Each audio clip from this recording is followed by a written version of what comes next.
He who receives me receives him who sent me. This is the Master's message. This message can be found in Matthew 10th chapter.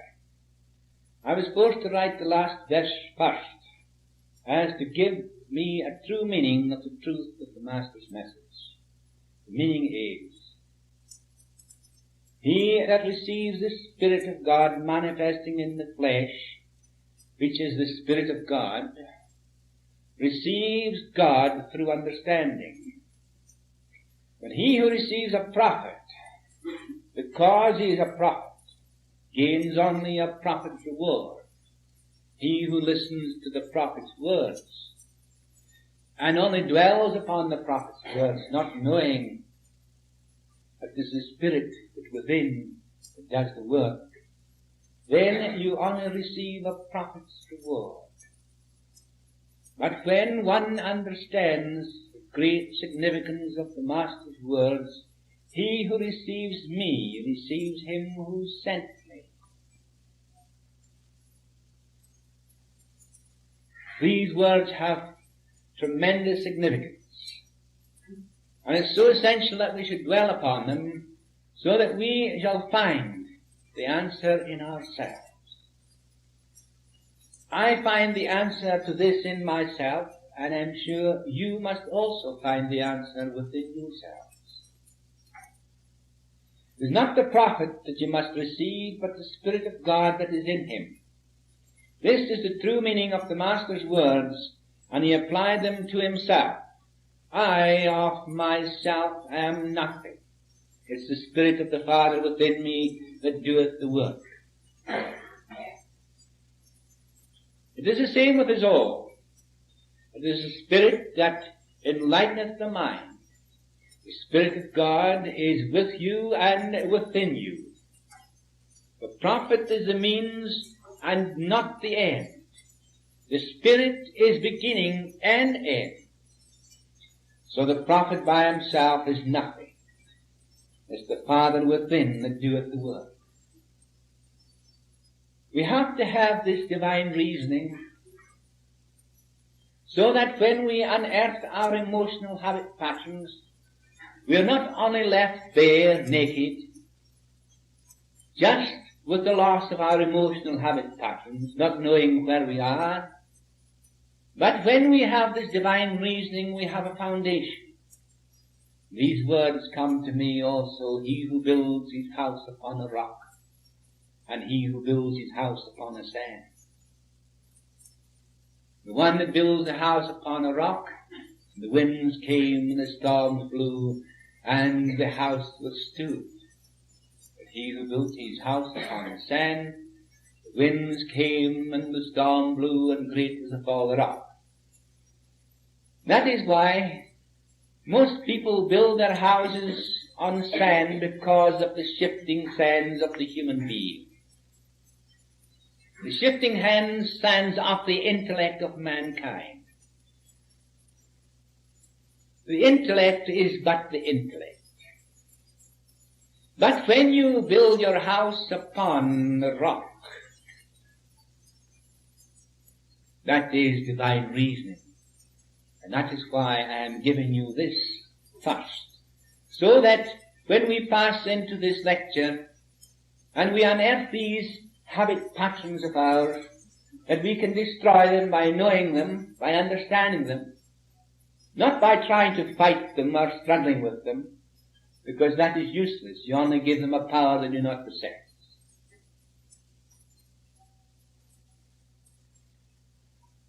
So the prophet is the means and not the end. The Spirit is the beginning and end.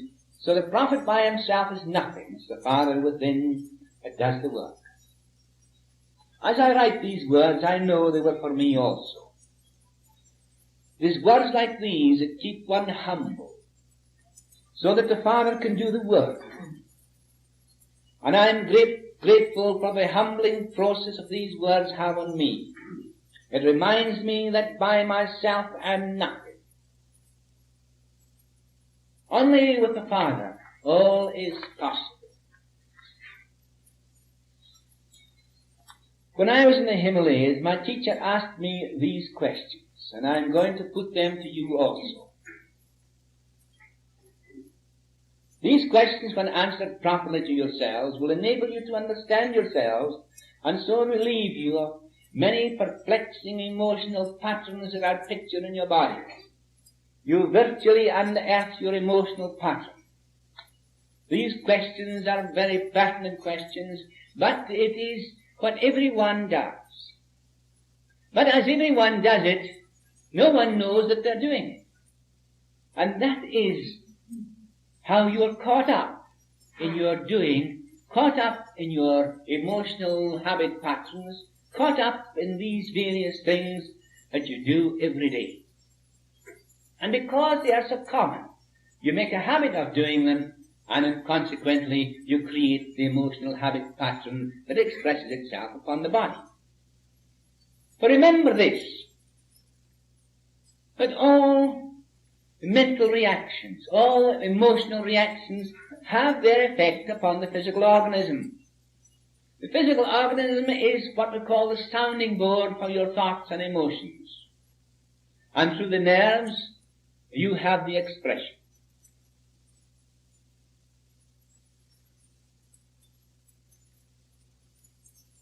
I'm going to tell you stories, but I think we'll leave these till the time comes. Sometimes I feel I want to go further than I should, to take you a little bit further, but I know that it's far better to wait until the time comes so that you take these things step by step. So here goes. Here are the questions. Number 1. Are you thin-skinned? That is to say, do others affect you easily? Or are you indifferent to snubs as a battle cruiser is indifferent to a pea shooter? Are you sensitive to what others say about you? Are you boiling up within while you show an outside appearance of calm? There where the habit patterns come in. Conflict between two things. It is when you have two things conflicting with one another, there the habit pattern is established.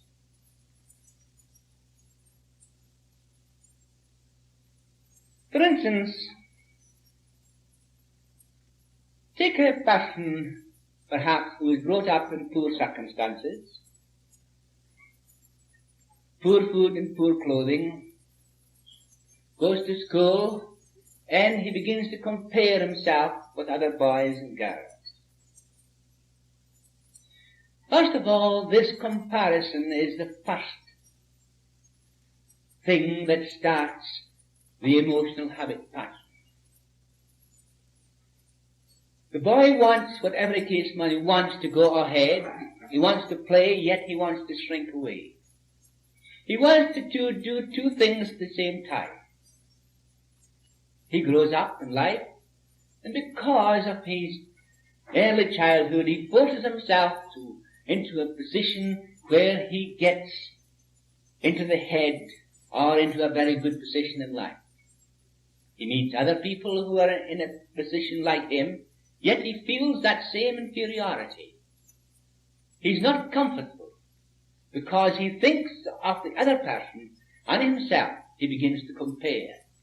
He wonders, this other person is well-dressed, he's well-dressed, but he does not think that he's well-dressed because of his early influences and these habit patterns. Although he's forgotten the incidents of his early life, he feels this sort of inferiority which takes place of him among his associates. And here is an instance of one person that I knew. He was such as that, and he grew up to be the head of a great industry. He used to go out and play golf, and he met his friend who was a great surgeon, one of the greatest surgeons of his time. And when he was with him, he found this surgeon was very calm and peaceful and had a freedom that he didn't have. So he took this friend, surgeon friend of his apart, and he said, I admire you very much. He says, I always feel a feeling of inferiority when I come in contact. I'm just talking straight to you. So this person said, why should you feel that? Well, he said, I was brought up in poor circumstances. He told the story how he felt so inferior. So he said, so he turned to the surgeon, he said, now you see what I mean. Yes, says the surgeon. But I was the same. I was brought up even in poorer circumstances than you were. Well, how is it, he says, that you're so free? He said, well, he said, I have come to the conclusion long ago, and I lost all this inferiority because, he said, I felt that whatever I could do for my brother man, I would do. And I lost myself in doing these things. He says, I lost all inferiority. I lost all sense of this inferiority idea of myself, because I found that as I did more for others, I escaped from this feeling of inferiority. So he said, the other man said, I see now, he said, how it is. He says, I have always been making money. I am perhaps the richest man here. But he says it was always money, money, money. Now he says, I see the answer. And he lost his inferiority. There is every individual, no matter who they are, have a foundation in the same thing as this. It is the prophet in the beginning. Is he who accepts me? He who receives me receives him who sent me.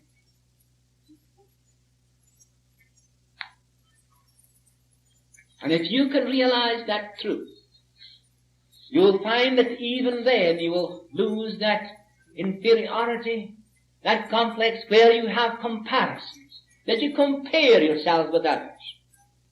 There is nothing in comparisons. That is the double mind. If your mind is full of opposites, you can never be free. Never.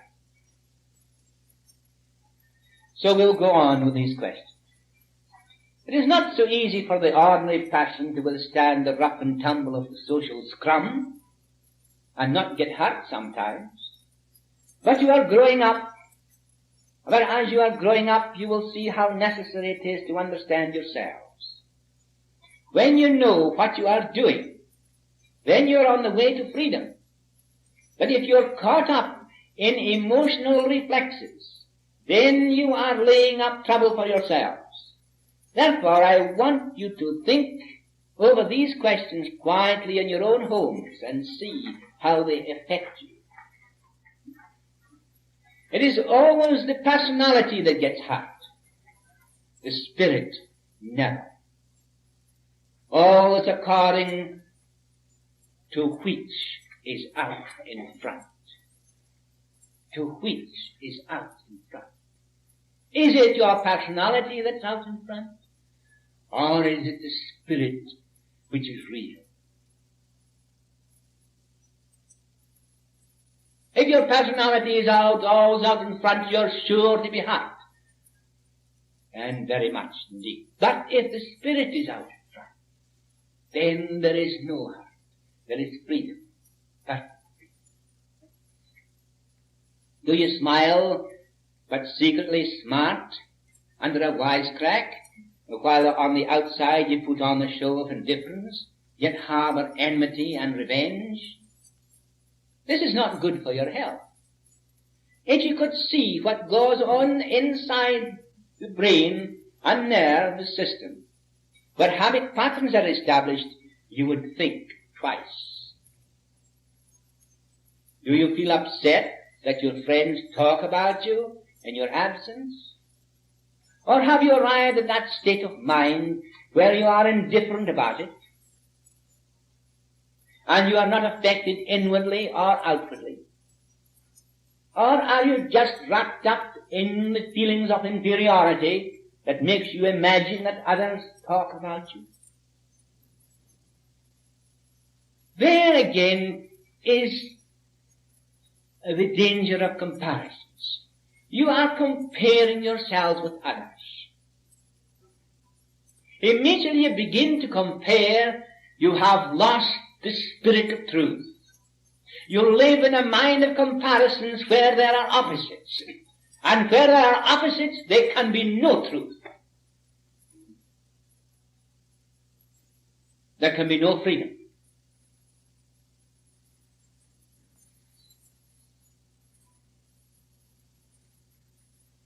Do you feel charmed or elevated when others say nice things about you? Or when you hear the opposite, you are enraged? What is out in front? Ask yourselves this question now. What is out in front? The spirit, or is it the personality? The personality is the mask that is false. The spirit is that which is true. Everyone has a personality.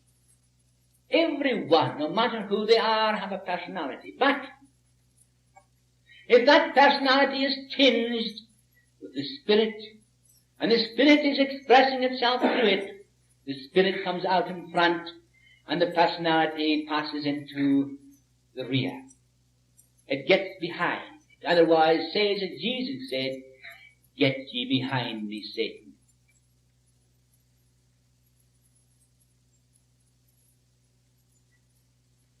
Approbation is a dominant power in human nature. It is nothing to be ashamed of. Its importance lies in the fact that it is a force which we allow to work against us. 99% of people like to hear or tell something about themselves. The more this subtle force is used, so we are affected negatively by its influence. Why? It's quite easy to understand. There is in the individual a sense of poverty, inward poverty. Even if the outer things are glorious and flourishing, even if you have castles, even if you have land, even if you have everything, there is an inward poverty, and that inward poverty is the cause of this approbation. And the more then you try to express yourself through approbation or seek it, then the greater the inward poverty becomes. You must recognize this. You must find the motive behind your action. If you do not find the motive behind your action, you cannot destroy these habit patterns. You are caught up in them, and they affect your nervous system because your body and your nervous system is the organism of expression. It's the sounding board for your thoughts, your emotions.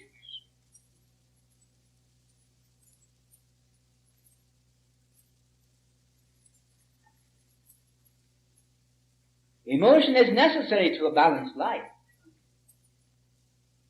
You cannot pass through life without emotion. You'd be like a piece of wood. But there is the type of emotion that I'm going to show you that brings you into that particular expression that nature has designed you for. Nature has designed the mechanism of the mind and the body and the heart for the emotional expression of nature herself. And when nature begins to play upon her harpstrings that she created for the purpose, harpstrings, which are in tune, are in the mind and body of each and every individual. And as nature begins to play her harmonious tunes through the individual, that emotion of the music of that grand and wonderful sound of nature give you health, strength, happiness and peace. Leads you away from these stupid habit patterns that you create by your own reaction to things external to yourselves. The music comes from within, not from without. It rises within the soul.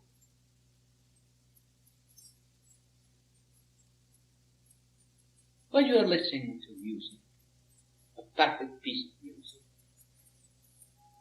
and I mean the bagpipes too, don't I? Perhaps the bagpipes is just the greatest music in the world. And it is to some people. Because when you play a pibroch, and you belong to the Highlands of Scotland, and you listen to that pibroch, there is something happens to you. It's like that you were born again. You lose yourselves entirely. The music seems to flow over you and you become the music itself. There is no tensions. There is a perfect relaxation, and there we find the beautiful melody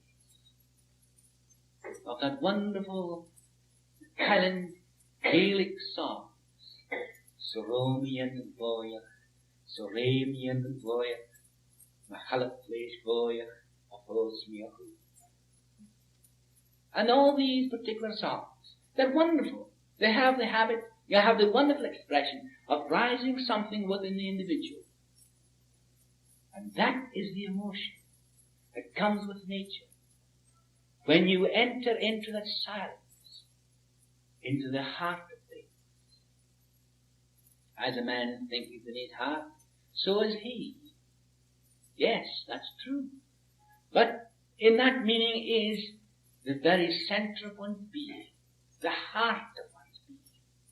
When one thinks what a man thinketh in his heart, deep in his very soul, so is he.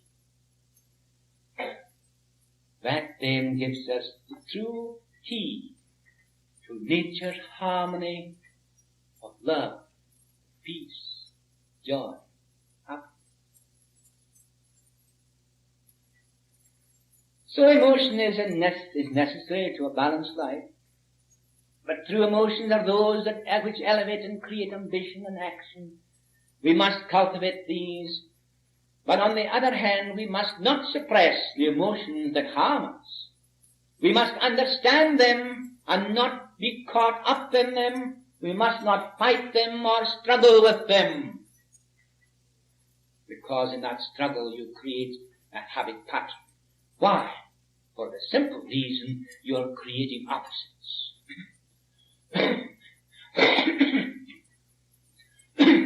You create a conflict within yourselves. To understand them, to know them, to drop away from. I am spirit. Here is the way I would reason all these things. I am spirit.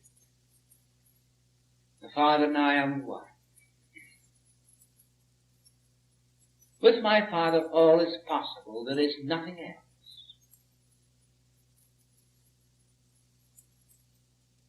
Therefore I see that no harm can come to me except I struggle with something.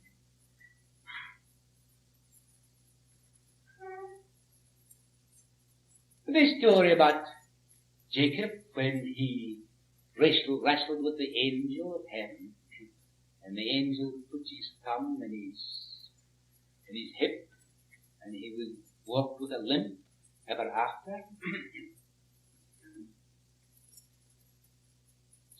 What was Jacob doing? He was struggling. He was struggling between good and evil. And it was in this struggle between good and evil that left the mark upon Jacob. If he had realized the truth, he would not have struggled with good or evil. These are opposites. You're comparing, comparisons. Understand what they are. And then you will see that they are all relative, that they're in your mind. The tree of knowledge of good and evil and the tree of life are the same thing. We're told that these two trees grew in the garden. The Garden of Eden is the soul of man. These two trees grow in the soul of man. One is the tree of life, the Spirit of God. That is eternal. The other is the tree of knowledge of good and evil, is what man thinks about things. The tree of knowledge of good and evil has its roots in man only. The tree of life has its roots in God. It's eternal. It's the tree of salvation. Therefore I'm showing you towards it. Single. Be ye single. Let your mind be single. Let your eyes single.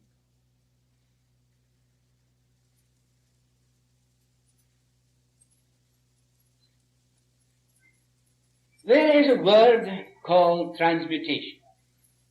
It's a wonderful meaning. It means to transform, to change. And this is what we do automatically to these emotions that create misbehavior in our cerebellum. When we understand them and do not suppress them or cause delayed action. Like a delayed action bomb that may go off any time, causing disturbance in the nervous system, affecting the body in many ways. Constructive emotions are those we feel when we hear beautiful music, a beautiful voice, a thrilling lecture, or when we love someone. When we admire qualities in others which we would like to have in ourselves. When we see beautiful flowers.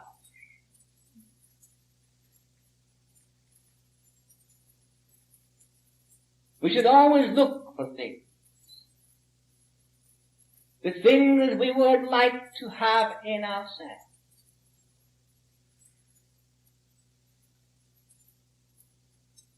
Some people say that they are adversely affected by flowers, that they cause them asthma, bronchitis.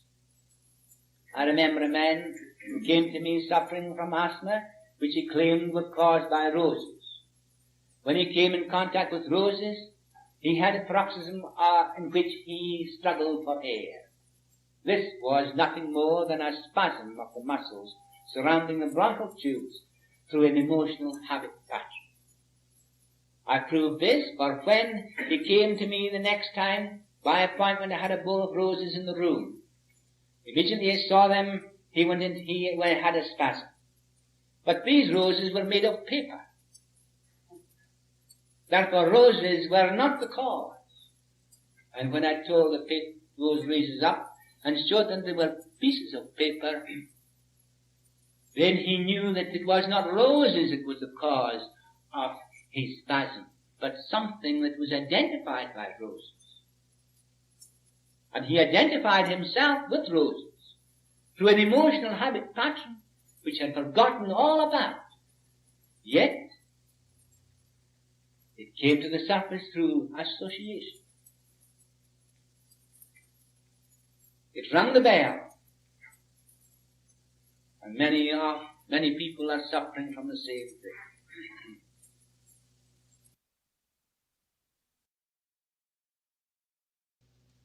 You may go round the street, you may go to a gallery, you may go anywhere, into a house, you may travel on a train, you may go on a ship, you may on a boat, you may anywhere, and all of a sudden an emotional feeling may rise up, which make you shiver.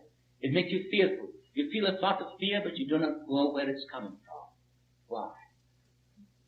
For the simple reason that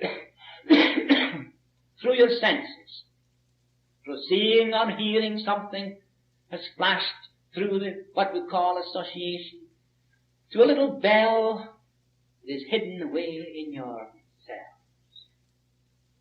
An emotional habit pattern that is invisible rings the bell and up flows the emotion, and you do not know the reason why.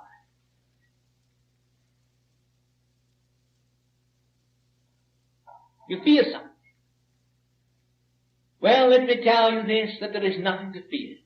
And when you begin to clearly see this truth, you will unearth these emotional habit patterns, you will drag them out by the neck, and you will see them for what they are, and they will just disappear. 9/10 of your troubles today is created by emotional habit patterns. 9/10 of your troubles. Because of the fact that the body is the sounding board for your thoughts and emotions.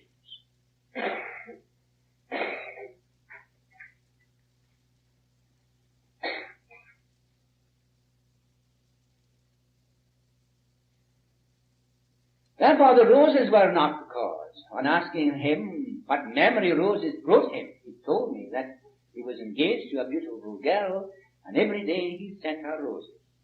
And when he found out that his beloved was untrue to him, he could not stand the sight of roses as they brought up memories. Therefore, roses were the trouble. Not roses at all were the trouble, but the roses were the symbol to bring into operation his habit pattern. At the beginning, roses did not have a violent effect upon him, but as time passed, by the repetition, the emotional habit pattern became established in the form of asthma. Therefore, asthma and roses were joined together. They were the link. The link between them was this particular girl. So be careful. Be careful. But if you know all this, understand it, you will not fall into the trap. You see? When he found out that my roses were made of paper, he realized that roses were not the cause. It was the emotional habit pattern created through his disappointment in love, and roses were the symbol. Scientifically directed relaxation and divine reasoning cured him. So, there you are. That is what love can do for you if you are not careful. The majority of asthma cases, duodenal ulcers, and skin troubles, etc., are nothing more than emotional habit patterns as pictured in the body through nerve spasms. Now let us get back to our question. Have you, in the heat of conversation, allowed yourself to say things about others that if they were said against you, you would be hurt, yet you never think what you say about others? Majority of people talk so easily, so flippantly, that words just flow out of their mouths.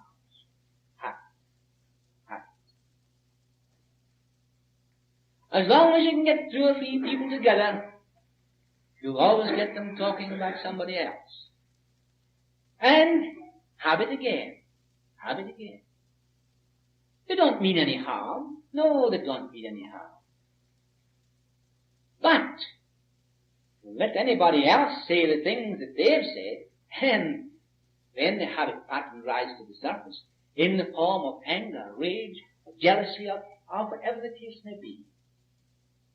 There then you see you are destroying yourselves. Are you like leaves in the forest, wafted here and there by the wind? You must be different. Never allow others to lead you into conversational traps about other people, for it is sure to come to roost on your own head. What I am trying to do is to bring you face to face with yourself. This is what the masters call mirroring the soul. Mirroring the soul. Without seeing yourself, you cannot eradicate the error. You must see yourself to eradicate the error. Therefore, you mirror your soul. You look at it. You see exactly what's taking place. Then you begin to know what you are, what you're doing. But you do not struggle with what you're doing. Neither do you say you're bad or whether you're good, because you're nothing one or another. That belongs to your mind. That belongs to the idea about yourself. It means nothing at all as far as reality is concerned. I'm dealing with reality. I'm bringing reality out to the front, where it must be free from comparisons, right or wrong, good or bad. Unless you can see this, you will never escape your own emotional battles.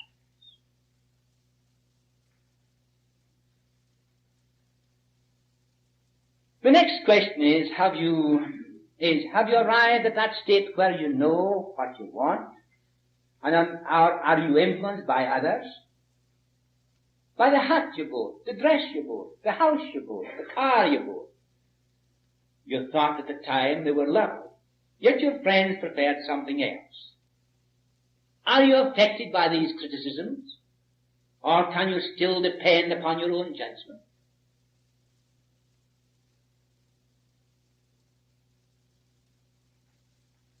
Are you like the leaves in the forest, wafted here and there by the wind?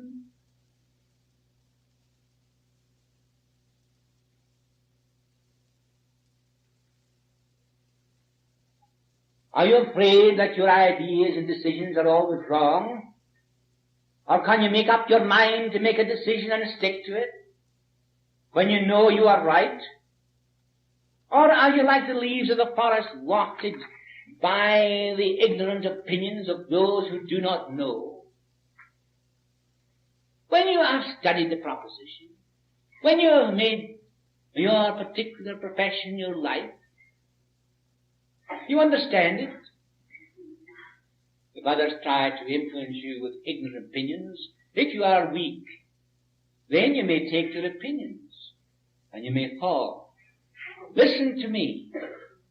There is an instinctive intelligence, a divine intelligence that is always guiding you through inspiration. If you listen to that inner voice, it is always clear to the person who understands how to hear. And that's how to hear it is stop it in from the outside. Close the outside. Listen. That's how you hear the inner voice. You cannot hear it from outside. Too noisy. It's blurred.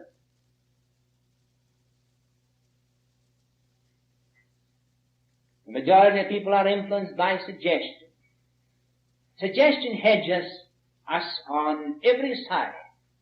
There is the written, the spoken word and pictures that suggest to you what to say, what to do. So you buy and you do, believing what is suggested is true.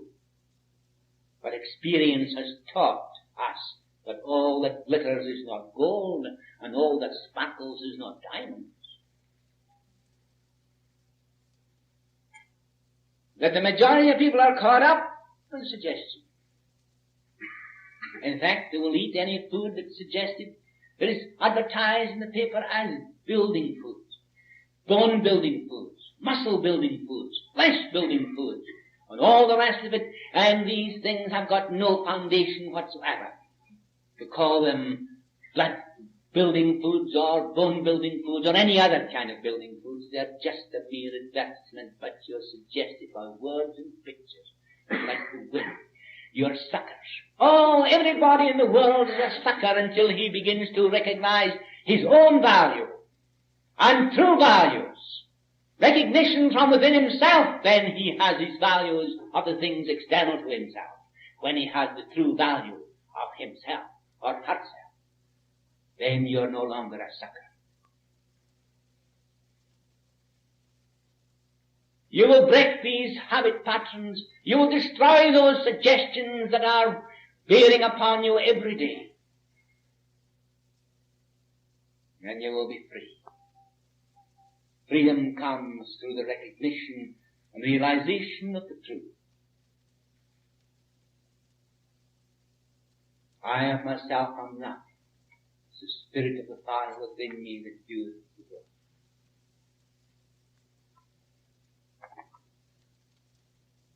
Are you always looking for the faults in others and are blind to your own?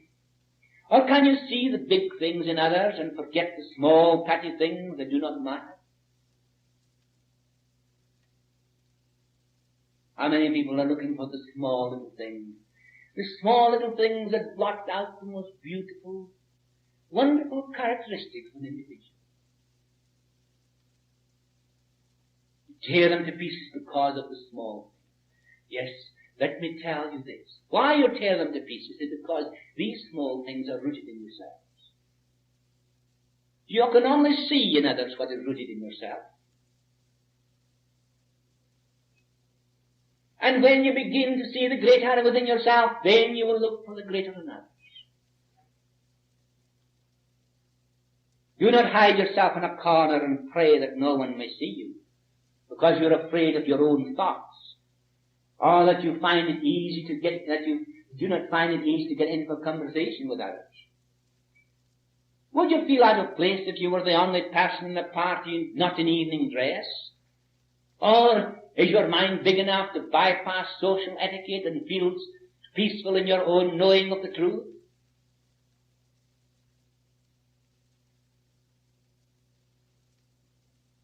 These are the questions that were put to me in such a way that I had to search my own soul. And when I found that all these things were rooted in me, I recognized that they were. I admitted the fact that they were. I saw them clearly and distinctly that they were. But that's the only way that they passed away from. If I denied the fact or tried to hide behind them and say that I was not that individual, that I was not so-and-so, and when at the end of the questioning the master said, "What do you think of yourself now?" I said, "That's me." He says, "My son, you've spoken well." If I had said, "That's not me,"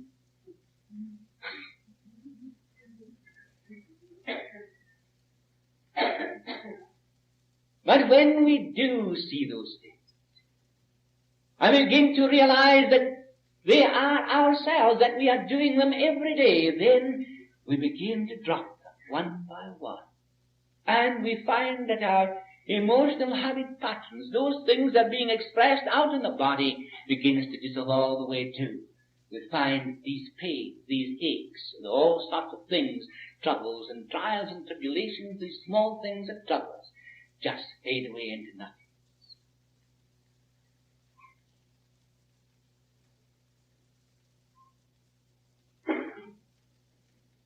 Can you enjoy the company of people who are less refined than yourself?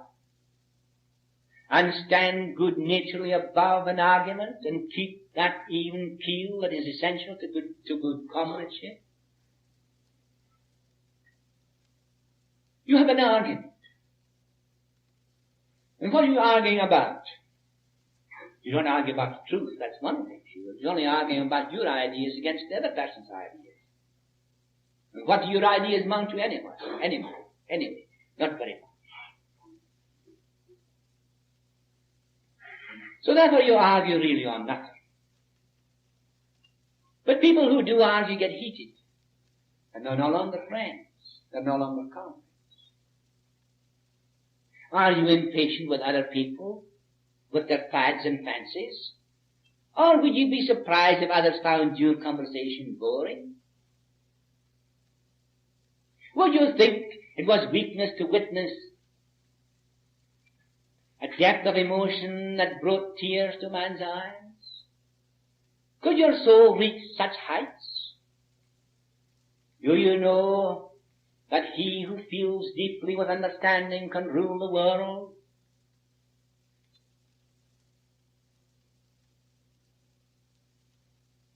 If you witnessed the ordeal on the cross of Calvary, would you remain tearless and hard to the price that humanity had to pay for this act of barbarism?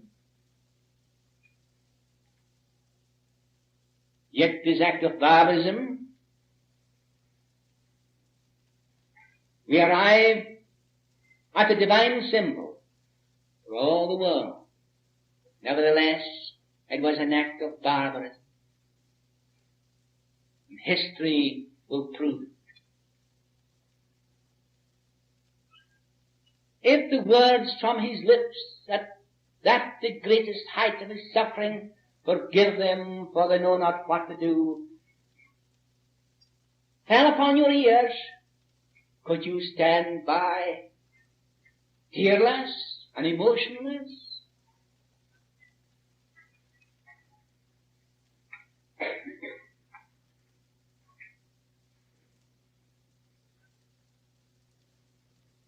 It is not that we should kill out emotion, but transmute and transform this energy that is misdirected by the emotions that create habit patterns from which we all suffer unknowingly. And we begin to see that there is a basic energy behind all emotion, whether they are good or bad. Therefore then we see that when energy is flowing in a particular direction, even the river can change its course.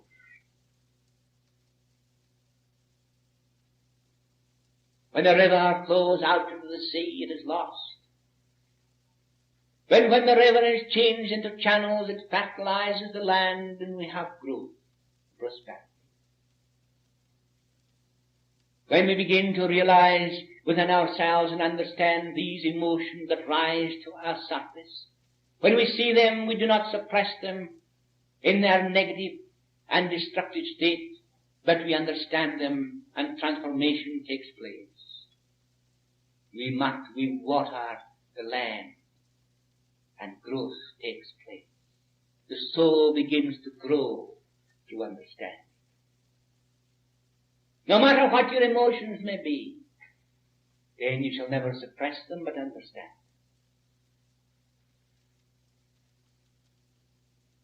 The great harmonizing supreme emotion in which within us all, and thereby we bring about our own salvation.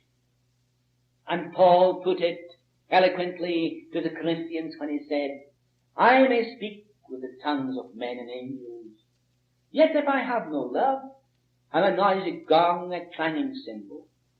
I may fathom all mystery and ancient lore, yet if I have no love, it means nothing. If I have all the wisdom in the world and all the faith that can move mountains and do all these mighty things, and yet I have no love, I have done nothing.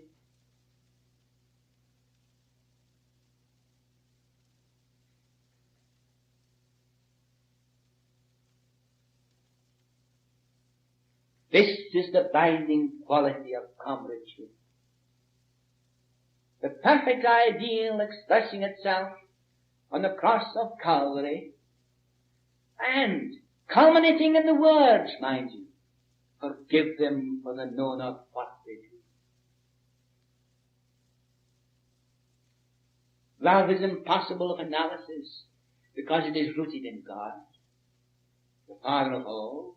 And no matter what you are, Hindu, Mohammedan, Christian or Jew, the only salvation is through that one supreme harmonizing emotion with divine reasoning, relaxation of brain, nerves and muscles.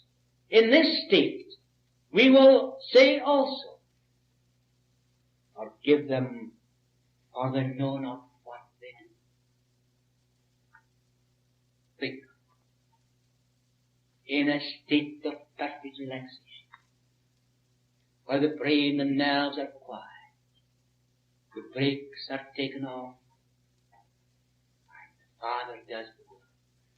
In the temple of the living God, He works in His own temple, created by Himself for His own self-expression.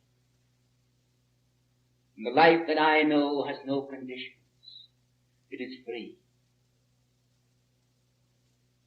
This life that I know has no conditions attached to it. It is free. It is I myself that impose conditions upon life by my thoughts, my emotions, my reactions.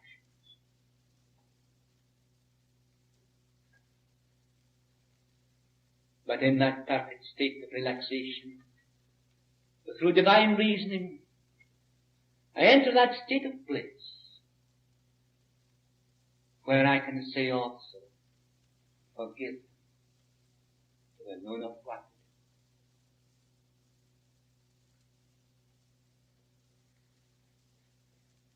For this was spoken of by prophet Isaiah. The voice of one who cries in the desert, Make the way ready for the Lord. Level the path for Him. This is the I am voice that remains in each one. The desert is the mind that is barren through ignorance. Level the path by discerning the cause of misery, so that the Lord Supreme may take His place in you and me. The Spirit that was with God, the Spirit that is God. I am Spirit made flesh, free from all conditions. This is what we shall arrive at when we cleanse, clear our minds by recognizing and discerning what is in them.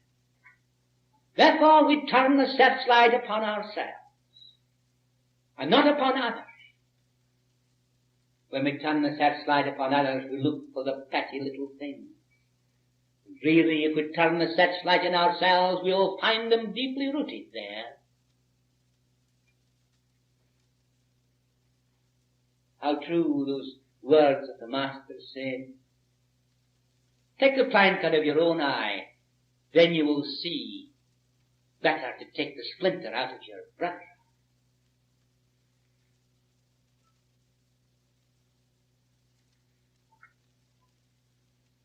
Benediction. O thou great lover of error-torn brothers, the magic wand of thy words still linger in our hearts. Forgive them, they know not what they do. That trial upon the cross proved the victory of love over all anger and resentment and destructive emotion that harnessed men to his self-imposed shackles through ignorance. O beloved elder brother, you are our example. For what thou hast done, all can do, for thou hast told us so. Wisdom obliterates ignorance, love obliterates hatred, the Spirit obliterates death, the pain is subdued by understanding. Let us remember thee when harshness covers up our divine nature, and when we are crucified by others, let thy words be ours also.